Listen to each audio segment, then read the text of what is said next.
Root ID, ela tem a singela missão de proteger a evolução da humanidade.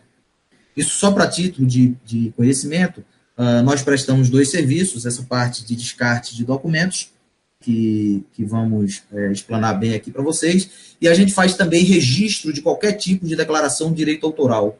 Então, registro de música, de software, de livro, de textos acadêmicos científicos, de teses de doutorado, mestrado, enfim, toda a parte de direito autoral, com a mesma validade jurídica da Biblioteca Nacional, Escola de Belas Artes e outros, só que de forma 100% online e real-time. Enquanto a biblioteca hoje está pedindo um prazo de 18 meses para entregar um registro de direito autoral, a gente entrega em 2 minutos com a mesma validade jurídica e validade em 176 países, né? Pois o direito autoral no mundo é regido pela Convenção da União de Berna e os 176 países assinaram. Bom, a Root ID é uma empresa nascida no Porto Digital, nós somos incubados na Incubatec da Universidade Federal Rural de Pernambuco, estamos em Recife e aqui em São Paulo, né? O Pinteiro está falando de Recife e eu estou falando aqui de São Paulo, e o nosso serviço é ancorado na infraestrutura de chaves públicas brasileiras, o ICP Brasil, e estamos implementando o blockchain, tá? Só para entender do que eu estou falando, o ICP Brasil é uma série de servidores, procedimentos e processos que foram definidos pelo ITI, Instituto Nacional de Tecnologia da Informação, uma entidade ligada à Casa Civil da Presidência da República. O ITI ele foi criado para dar fé de ofício para documentos digitais. Então, os documentos que são assinados, por exemplo, os prontuários eletrônicos, eles são assinados com o ICP Brasil. O blockchain é a base das moedas digitais, é o que dá validade e a segurança das moedas digitais. Então, a gente hoje já faz assinatura com o ICP Brasil e a gente está implementando o blockchain, que vamos ter uma assinatura dupla. Então, a segurança, como atuamos em outros países, a segurança nacional e internacional, né, desse processo de assinatura digital de documentos. Bom, o paperless é um processo que nós patenteamos, né? Esse processo, através desse processo, a gente consegue dar fé de ofício para as imagens de documentos. Então, os documentos que são os prontuários médicos, que a gente vai focar especificamente nessa ocasião, em prontuários médicos, os prontuários médicos que vocês têm manuscrito ou até impresso mesmo, assinado, muitos hospitais não têm ainda o certificado o prontuário eletrônico, então eles fazem todo o processo no seu sistema, imprimem e o médico assina, o responsável aquele procedimento assina, e aquele documento é arquivado, e aí você tem ainda hoje a obrigação de arquivá-lo fisicamente, né? Então, o que a gente traz é a possibilidade, o caminho e o processo jurídico para que a gente consiga pegar essa documentação, digitalizar, certificar através do nosso processo e descartar esse documento. Para a gente entender o que é assinatura digital, né? A assinatura digital ela é feita com os certificados digitais, né? Então, o que a gente faz é uma assinatura digital com carimbo de tempo. Então, como é que acontece isso? Quando um arquivo é submetido à nossa ferramenta, nós lemos os metadados desse arquivo, entre aspas, o DNA desse arquivo, né, que esse DNA, esses metadados, eles descrevem exatamente o que é o arquivo. Então, se você alterar, editar e salvar esse documento, esses metadados mudam de formato, né, ainda que não tenha alterado nada no documento, só editar e salvar, eles mudam em relação à primeira situação. Então, a gente pega esses metadados, esse DNA, leva até um servidor do governo federal, cria uma criptografia, uma chave que encaixa nesse documento, apenas se ele tiver esse formato, baseada essa chave no nosso certificado digital e no certificado digital do governo federal, né? Então, aí, perante a justiça, na forma da lei, o Pinteiro vai falar melhor como é que funciona isso. Simultaneamente, a gente acessa um relógio atômico e dá um carimbo eletrônico de tempo, né? Então, aí a gente tem garantidos a integridade, a autenticidade, não repúdio e temporalidade desse arquivo, que o Pinteiro vai falar mais sobre isso, mas o importante é que esse arquivo, ele fica passível de verificação da sua autenticidade ad eterno pelo próprio governo federal. O que isso quer dizer? A qualquer momento, qualquer pessoa pode pegar esse arquivo, submeter à ferramenta do ITI, em www.iti.gov.br, existe uma ferramenta lá chamada verificador, onde você põe esse arquivo, põe a chave digital, e o governo federal, através do ITI, gera um relatório como esse, se o documento não foi alterado, não foi violado. Assinatura válida conforme padrão de assinatura ICP Brasil, assinado pela Rudiadir Registros Online e o CNPJ de nossa empresa. Então, essa verificação desse arquivo, ela é por tempo indeterminado, ou seja, daqui a 200 anos, se precisar se verificar a assinatura desse documento, o governo federal, através do ITI, ele vai prover essa prova de autenticidade desse documento de maneira inconteste. Né? Como eu falei, o Pinteiro vai falar mais da parte legal. É comum o pessoal pensar o seguinte, olha, meu certificado digital ele vale 3 anos, ou ele vale 1 ano, depende da categoria que eu peguei, e, portanto, eu não posso ter uma verificação de assinatura daqui a 200 anos. A comparação que a gente pode fazer é a seguinte, você tem uma caneta, essa caneta, você assina vários documentos com ela, depois a caneta acaba a tinta. Os documentos que você assinou, eles vão continuar valendo, né? A assinatura, independente da caneta ter acabado a tinta ou não. É a mesma coisa com o certificado digital. O blockchain, como eu falei, a gente está implementando e depois dessa implementação a gente vai ter outras versões da nossa ferramenta que vai ser possível rastrear também e fiscalizar melhor essa documentação. Bom, como eu falei, a gente tem esse nosso processo patenteado, que ele é composto de 6 passos, que a gente faz dentro da empresa, com a equipe da empresa, a gente faz um acompanhamento disso daí. O processo que a gente faz quando a gente entra numa empresa, a gente tem algumas ancoragens legais que o Pinteiro vai falar, mas a gente submete documentos o órgão fiscalizador para que ele possa atestar, além de todo o embasamento jurídico que a gente tem, aquele serviço especificamente dentro daquela instituição. Então, nesse processo de 6 passos, a gente consegue dar exatamente a mesma validade jurídica do papel à imagem daquele documento. A gente deu o nome de paperless para esse nosso processo, e aí, uma feliz coincidência, existe essa marca aí, que é uma marca de acreditação de empresas verdes, uma marca internacional. A gente entrou em contato com esse pessoal e eles nos autorizaram aqui no Brasil a utilizar essa marca em todos os clientes que utilizam nosso processo. Então, os nossos clientes eles vão poder utilizar essa marca de acreditação verde, de empresa verde, no seu website, nos seus cartões de visita, enfim, toda a sua panfletagem e folheteria da empresa, se assim desejar. Então, o que a gente está trazendo para vocês, pessoal, é mais economia, mais produtividade e mais responsabilidade ecológica, né? Através do nosso processo, que simplifica muito essa busca de informações dentro dos prontuários médicos. Aqui é uma validação do nosso processo. A gente fez um evento em Recife, dentro do auditório do Ministério da Fazenda, onde palestraram junto comigo e com o doutor Pinteiro a desembargadora do TRT, o pessoal do Arquivo Público Estadual, o pessoal da Universidade Federal Rural, através da Fundação, e aí foi uma oportunidade muito interessante que a gente participou aí e fez a primeira validação do nosso serviço, né? Bom, eu vou passar a palavra para o Pinteiro, e aí ele vai falar um pouquinho sobre os aspectos jurídicos e legais desse nosso processo. Pode falar, doutor. Bom dia, pessoal. Primeiramente, eu queria agradecer aqui o convite do Valdecir e da Rudide para nós falarmos agora nessa manhã. Nós temos nosso escritório, meu nome é José Pinteiro, eu sou advogado especialista em Direito Digital e Propriedade Intelectual, e sou sócio do escritório Pinteiro e Coutinho Propriedade Intelectual. Nós já somos parceiros aí da Rudide há um bom tempo, desde antes deles fazerem esse serviço aí de conversão, eu gosto de chamar de conversão de prontuários para o mundo digital. E quando eles tiveram essa ideia de converter prontuários mundo digital, e aí solicitaram o meu parecer jurídico sobre a possibilidade, né, dessa conversão.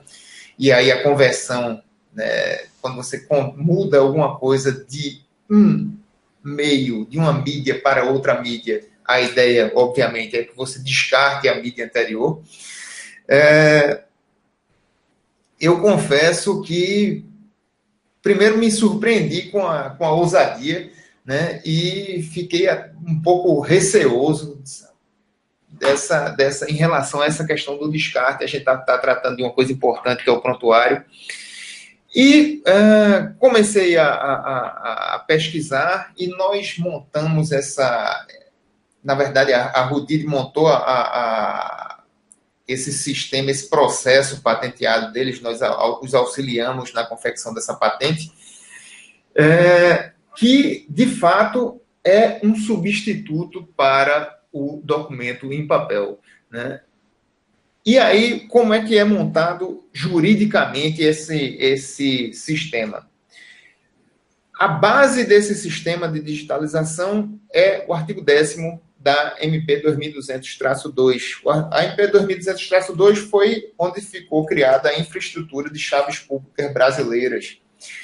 E o artigo 10º dessa MP é o que afirma que os documentos assinados digitalmente dentro da infraestrutura de chaves públicas brasileira, eles têm a mesma validade jurídica dos documentos em papel.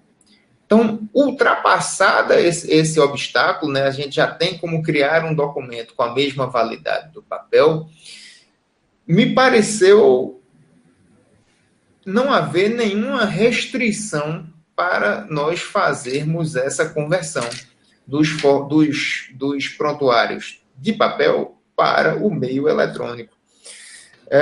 E aí é que entrou a inteligência, né, e a sagacidade da Rudid de realizar essa conversão, utilizando-se de uma comissão permanente do próprio hospital para fazer a avaliação da digitalização desses documentos em papel e atestar também de forma digital, por meio de assinatura digital, que aí garante que a impossibilidade da geração de fraude do documento, né, qualquer alteração posterior, automaticamente a assinatura digital já não bate mais, associada a uma outra tecnologia, que é o carimbo do tempo, que o Valdeci já deu uma pincelada. Basicamente, a ideia é que você passa esse documento por um relógio atômico, e esse relógio atômico assina o exato momento em que aquele documento passou por ali. Qual é a segurança que isso traz? A segurança é de que saber que aquele documento foi gerado naquele momento, né? Foi assinado naquele momento. Ou seja, se posteriormente alguém vier e gerar um outro documento, né, o carimbo do tempo não vai bater na continuidade que você tinha. Então, também é um caso de demonstração que houve algum tipo de tentativa de burla do sistema. Com toda essa segurança digital, né, trazida pelo processo patenteado da Rudid, né, por meio dessa comissão, né, com essa assinatura digital dos membros da comissão, que vão gerar uma responsabilidade para eles, né, nós nos sentimos extremamente seguros de afirmar que sim, era possível o descarte dos documentos após a conversão deles para o meio digital, dentro desse processo, quero ressaltar. Então, de posse de todo esse conjunto normativo, né, e de processo patenteado, nós fizemos uma consulta ao CFM, que, por sua vez, demonstrou a sua concordância de que, de fato, aquele processo da Rudid permitia essa conversão do documento físico para o digital, com a posterior destruição da versão legada do documento, ou seja, da versão em papel, e aí a respectiva liberação de espaço e todas aquelas vantagens que Valdeci já mencionou anteriormente. Basicamente, essa é a premissa. O processo ele pode ser detalhado com mais minúcias, né, diretamente com a Rudid, né, e eu fico aqui à disposição se alguém tiver alguma dúvida, algum questionamento, também pode colocar lá no chat, que ao fim aqui do webinar a gente vai tentar dirimir. Muito obrigado mais uma vez. Vou dar aí a palavra ao Valdeci. Obrigado, doutor Pinteiro. Pessoal, então, como a gente demonstrou aqui para vocês, nós temos um processo que vem solucionar um grande problema dentro dos hospitais, né?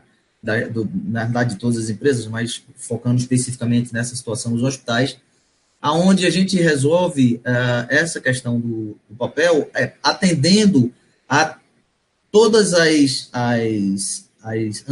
nuances e exigências da lei e dando uma celeridade na recuperação dessas informações de maneira que eu costumo falar, inclusive, que eu desafio a qualquer organização, qualquer empresa, a gente fazer uma comparação, eu tendo um arquivo digitalizado e ele tendo seu arquivo organizado em papel, por mais bem organizado que ele seja, a gente fazer uma competição para ver quem consegue recuperar um documento primeiro, não tem nem graça, né? Isso daí é uma coisa que a tecnologia ela consegue dar uma segurança maior ao acesso desses documentos, sabendo, inclusive, deixando rastro de quem acessou e em qual época acessou, né, com os diversos GEDs que existem aí, inclusive uma das exigências do CFM é que você tem um GED de segurança nível 2 para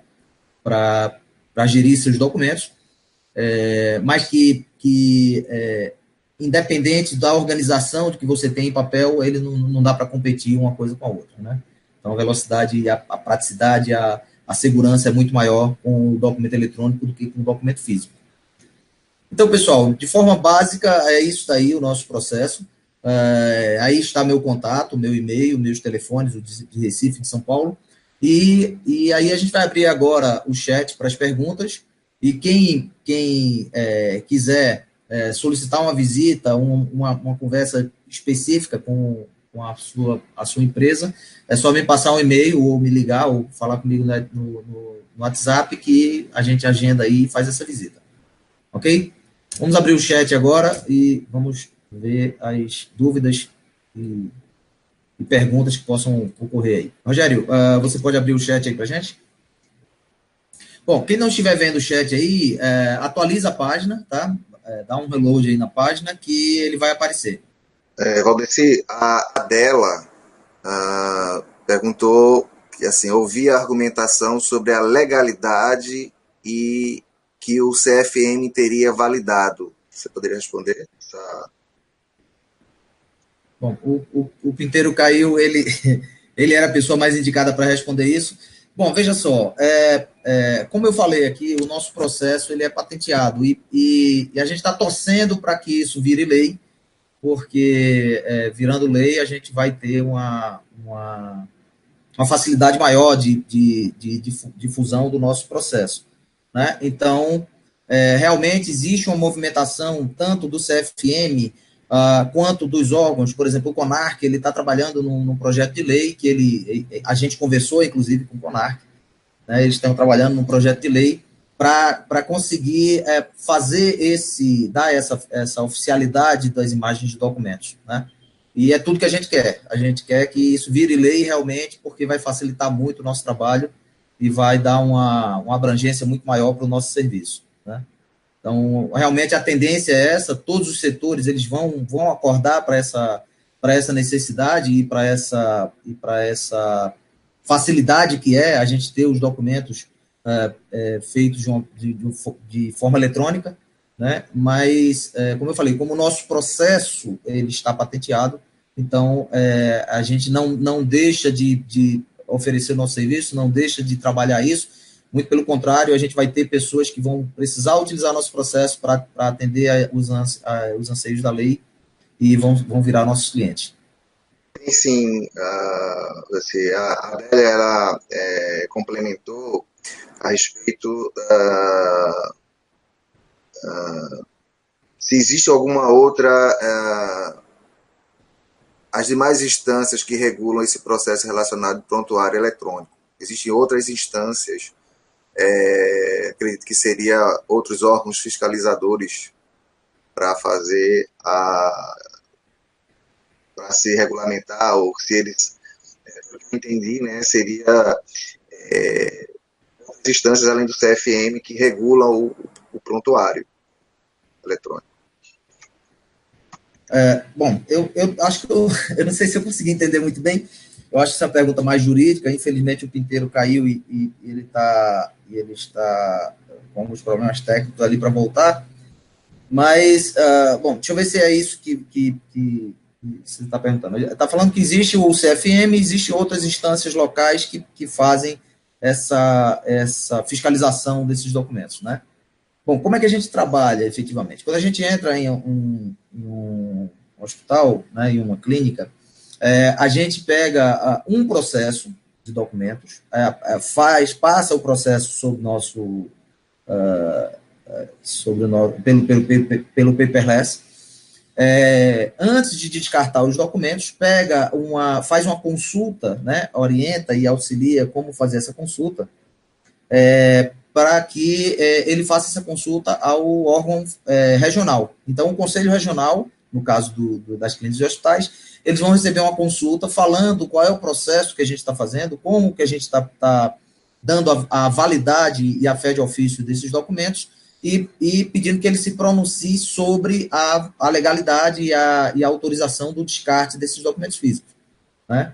Então, na realidade, assim, não seria necessário fazer isso, porque a gente já tem a total certeza e uma questão legal do descarte desses documentos, mas a gente faz isso para dar uma tranquilidade maior para o nosso cliente e para evitar um problema de chegar um fiscal, por exemplo, e dizer que não reconhece essa situação, porque a gente está falando de inovação, e lavrar uma multa e a pessoa ter que se defender na justiça quanto a um problema que não deveria ter necessidade de se defender. Então, a gente faz essa consulta ao órgão regional. A gente já tem, por exemplo, o Conselho Regional da Paraíba, ele tem um parecer, além do CFM, né, um parecer falando sobre a legalidade e a autorização do descarte dos documentos através do nosso processo, mas a gente faz isso em cada estado, em cada região que a gente chega a princípio, né? Então, isso daí, se era essa a pergunta, eu não sei se era exatamente essa, mas me diga aí se eu respondi sua pergunta. Certo, ele está perguntando aqui, então só ratificando, realmente é exatamente isso. A gente, com o nosso auxílio, a gente prepara uma consulta em nome do cliente, né, em nome do hospital e da clínica, e ela faz essa consulta para o órgão fiscalizador, certo? E o órgão fiscalizador, ele vai ter duas opções, assim, falando especificamente, a gente vai perguntar exatamente o que está na lei, né? Então, a possibilidade dele responder negativamente é nula, porque ele não pode ir de contra a lei. Então, o que a gente expõe para ele é exatamente o que ele tem que responder. Então, é exatamente isso. A gente faz essa consulta em nome conjuntamente com o nosso cliente para o órgão fiscalizador, né? E aí o órgão fiscalizador vai dar o ok. E aí, no caso, depois de você ter esse documento do órgão fiscalizador, ele atestando que você efetivamente pode substituir a imagem do documento pelo documento físico, não existe um fiscal que vai chegar ali e vai dizer, olha, eu não reconheço isso, porque o órgão está dizendo, o órgão que é responsável pela fiscalização está dizendo que pode ser feito dessa forma. Então, a gente resolve esse problema, esse possível problema que pode ocorrer. Bom, alguém perguntou aqui como faço para saber sobre mais serviços e visitas. Como eu falei, tem o nosso contato, eu vou colocar aqui de novo na tela nosso contato, né? Vocês podem entrar em contato comigo ou através do e-mail fontes@rodeid.com, né? Ou através do telefone 81997692121, ou do telefone 011 996196939. E a gente agenda aí uma visita, né? Ou se não for aqui no estado, aqui em São Paulo, na cidade de São Paulo, ou na cidade de Recife, a gente pode fazer uma videoconferência e tirar todas as dúvidas de vocês, né? Salientando que a gente tá expandindo nossa rede, nós estamos negociando com alguns representantes nos estados, então nós vamos ter ou escritórios ou representantes em todas as capitais, né? E em todos os estados, com certeza, vamos ter algumas cidades com representantes, né? Então, basicamente isso, o assunto que a gente queria colocar, né? Cumprindo aqui a nossa agenda, que definimos que ia ser 50 minutos, na realidade estouramos um pouquinho ali, 53 minutos. Eu queria agradecer a todos os participantes. Vamos gravar na verdade esse vídeo está gravado, nós vamos distribuir depois para as pessoas, para que possam replicar para outras pessoas que vocês achem interessante que assistam. E me ponho aqui, tanto eu quanto toda a minha equipe, total disponibilidade de vocês para o que vocês precisarem, ok? Muito obrigado, um bom dia para todos e estimas de sucesso. Grande abraço.